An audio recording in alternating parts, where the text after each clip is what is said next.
د وینې د ګروپ حساسیتونه. د وینې د سرو کرویاتو حجراتو په سطحه کې داسې مارکرونه موجود دي کوم چې یو خارجي حجره د معافیتي سیستم حجراتو په مرسته پیژندلی شي. د دې مارکرونو څخه یو RH فاکتور انټیجن دی.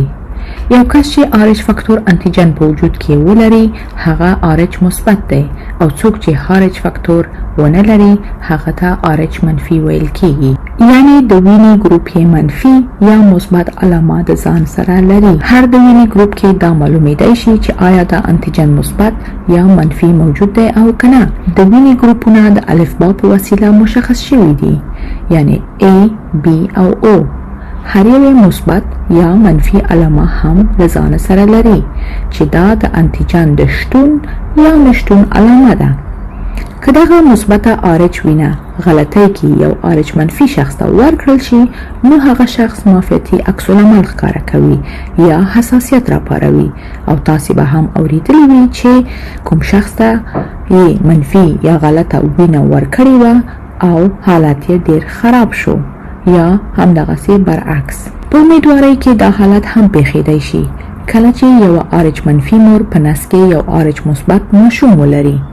ځکه خو دا ډیره مهمه ده چې د مور او پلار د وینې معاینه وشي او ګروپ یې معلوم وي، ځکه بیا د امیدوارۍ په مهال هغه ضروري او لازمي ټسټونه باید په وخت باندې اجرا شي ترڅو چې د جنین د سقط نه هم مخنیوی وشي. دا شاید په لومړي ځل ماشوم کې دومره خطرناک نه اوسي، خو په دوهم او دریم ماشوم کې باید مور او پلار ډیر محتاط اوسي. همدارنګه کله چې په خپلو کې ودونه کیږي اکثرا ماشومان د وینې د یو رنګ ګروپونو او یا د RH فاکتور له کبله ارثي ناروغیو سره نړۍ ته راځي. مهمه ده چې هغه کورنۍ چې یو بل د تره، ماما، خاله یا اما اولادونو سره ودونه کوي مخکې د دې نه چې د کوژدې تصمیم ونیسي د وینې د ګروپونو تست وکړي ترڅو چې د راتلونکي د نسل د بقا لپاره هم ځان او کورنۍ په مشکلاتو اخته نه کړي، ځکه ارثي ناروغي علاج نه لري. په امیدوارۍ کې ولې ځینو میندو ته د RH حساسیت ورپېښیږي؟ که یوه مور RH منفي اوسي د دې د وینې د سرو کرویاتو د حجراتو په سطحه کې RH فاکتور یا ریسپتور آیا آخذې موجودې نه وي.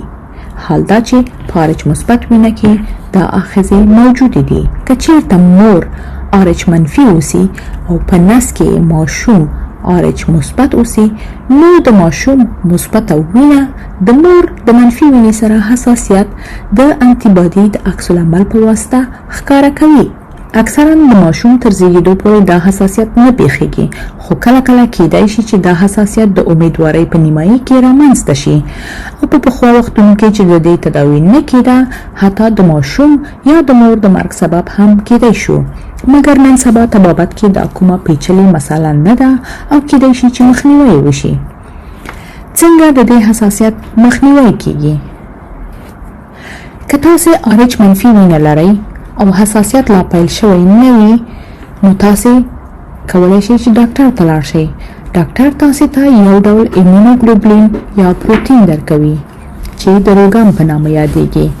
دا د RH د حساسیت مخنیوی کوي او ټولې میرمنې چې امیدواره دي دا ورته ورکول کیږي. دا درمل باید امیدواره مور د امیدوارۍ په 28مه اونۍ کې واخلي که چیرته ماشومې RH مثبت وي او د خپله RH منفي اوسي. دغه ایمونوګلوبولین یا پروتین ډیر کم وخت لپاره موثر دی او د هرې امیدوارۍ په سر کې باید په ټاکلې اونۍ کې واخیستل شي. دا پروتین هم میندو ته چې ماشوم یې ضایع شوی وي هم ورکول کیږي، خو که د RH حساسیت پیل شوی وي نو بیا دا ډول درمل کار نه کوي. دا حساسیت څنګه تداوی کیږي؟ که مور RH منفي وي باید متواتر تست وشي چې مور کمخونه نشي. کله چې ماشوم پیدا شي ماشوم کومې تداوی ته ضرورت نه لري او که د مور وینه ډیره کمه شوې وي نو باید وینه ورته ورکړلی شي. یعنی په امیدوارۍ کې د RH منفي وینې میندې باید په منظمه او متواتره توګه د کمخونۍ لپاره تست شي ترڅو د ولادت په وخت کې د کمخونۍ سره برابر نشي. دا مسله پخوا حتی د مرګ سبب کېده او په افغانستان کې دې ته څوک پاملرنه نه کوي، ځکه خو د میندو او ماشوم د مرګونو کچه د ولادت په وخت کې یا د 25مې اونۍ نه وروسته ډېره لوړه ده. د وینې ګروپ معلومول ښه خبره ده، مخصوصا هغه کورنیو کې چې خپلو کې سره ودونه کوي. په فزیک کې وایي چې مختلف چارجونه یو بل جذب کوي. همداسې که RH مثبت او RH منفي وینه ګډه شي نو زموږ معافیتي سیستم عکس العمل ښکاره کوي. د خپلې روغتیا لپاره د وینې ګروپ معلومول مخکې د واده نه ډېره مهمه خبره ده. تاسو کولی شئ زموږ چینل سبسکرایب کړئ او د نورو ګټورو معلوماتو لپاره زموږ ویډیوګانې خپلو دوستانو سره شریکې کړئ. تاسو نه مننه. اکثرا د ماشوم تر زیږېدو پورې دا حساسیت نه پېښېږي، خو کله کله کېدای شي چې دا حساسیت د امیدوارۍ په نیمایي کې رامنځته شي او په پخوا وختونو کې چې د دې تداوي نه کېده حتی د ماشوم یا د مور د مرګ سبب هم کېدای شو. مګر نن سبا په بابت کې دا کومه پیچلې مسله نه ده او کېدای شي چې مخنیوی وشي. څنګه د دې حساسیت مخنیوی کېږي؟ که تاسې RH منفي وینه لرئ او حساسیت لا پیل شوی نه وي نو تاسې کولی شئ چې ډاکټر ته لاړ شئ. ډاکټر تاسې ته یو ډول ایمونوګلوبولین یا پروټین ورکوي چې د روګان په نامه یادېږي. دا د RH د حساسیت مخنیوی کوي او ټولې مېرمنې چې امیدواره دي دا ورته ورکول کېږي. دا درمل باید امیدواره مور د امیدوارۍ په 28مه اونۍ کې واخلي که چېرته ماشوم RH مثبت وي او د خپل RH منفي اوسي. د ایمونوګلوبولین یا پروټین ډېر کم وخت لپاره موثر وي او د هرې امیدوارۍ په سر کې باید په ټاکلې اونۍ کې واخیستل شي. دا پروټین هم میندو ته چې ماشوم یې ضایع شوی وي هم ورکول کېږي، خو که د RH حساسیت پیل شوی وي نو بیا دا ډول درمل کار نه کوي. دا حساسیت څنګه تداوي کېږي؟ که مور RH منفي باید متواتر تست وشي چې نور کمخونه نشي.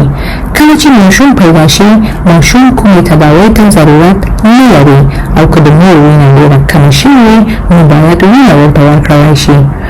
یعنې په امیدوارۍ کې د RH منفي وینې میندې باید په منظمه او متواتره توګه د کمخونۍ لپاره تست شي تر څو د ولادت په وخت کې د کمخونۍ سره برابره نشي. دا مسله پخوا حتی د مرګ سبب کېده او په افغانستان کې دې ته څوک پاملرنه نه کوي، ځکه خو د میندو او ماشوم د مرګونو کچه د ولادت په وخت کې یا د 25مې اونۍ نه وروسته ډېره لوړه ده. د وینې ګروپ معلومول ښه خبره ده، مخصوصا هغه کورنیو کې چې خپلو کې سره ودونه کوي. په فزیک کې وایي چې مختلف چارجونه یو بل جذب کوي.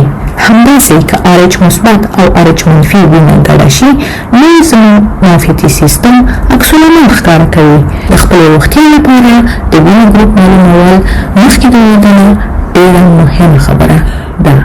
تاسو کولی شئ زموږ چینل سبسکرایب کړئ او د نورو ګټورو معلوماتو لپاره زموږ ویډیوګانې خپلو دوستانو سره شریکې کړئ.